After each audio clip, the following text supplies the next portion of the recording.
Under the cover of night, bandits sweep through the agricultural heartland of Oakhaven. They seize a wagon filled with winter blankets intended for the village elders and retreat toward the tree line. Oakhaven is defined by its peaceful, sprawling fields, but it borders the Ironwood, a dense, ancient wilderness where the safety of the open road disappears. This map illustrates the Ironwood's strategic function. Its impenetrable canopy and massive root systems serve as a living shield, concealing the sprawling, subterranean dwarven empire of Ironkagen from the surface world. Pursuing thieves into this frontier means leaving behind the logic of the plains. The Ironwood is a landscape that actively resists intrusion, rendering standard combat tactics ineffective. At dawn, the heroes assemble at the forest's edge, Uni Bean in her wizardly robes, Orin the druid, and Leo, joined by their faithful golden retriever, Bronze. Leo is physically robust enough to move boulders, yet he enters the woods without a sword or spear.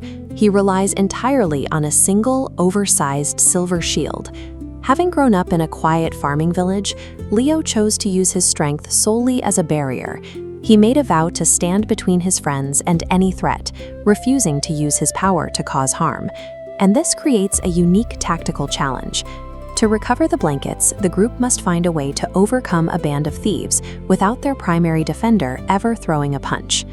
The party finds the path blocked by a wall of black briars, deliberately grown by the bandits to stop anyone from following. Leo attempts to hack through the thorns, but his oversized red cape snags on the branch, sending him tumbling backward into the dirt. As he falls, he crashes into Orin. Orin is a druid with a deep, empathetic link to the living world, wearing a silk cloak that changes color based on his internal state.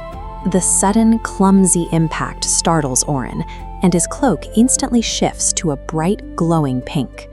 In the Ironwood, Leo's attempt at physical force doesn't just fail, it causes a ripple that manifests as a magical flare. The environment and the emotions of those within it are linked so tightly that brute strength often creates more problems than it solves. Seeing the physical approach fail, Uni Bean steps forward to clear the thorns with a standard heat spell. Uni Bean's magic follows a specific rule. It bypasses her intent and instead taps into the unpredictable whims of the universe. Instead of a heat wave, her wand releases colorful vector sparks.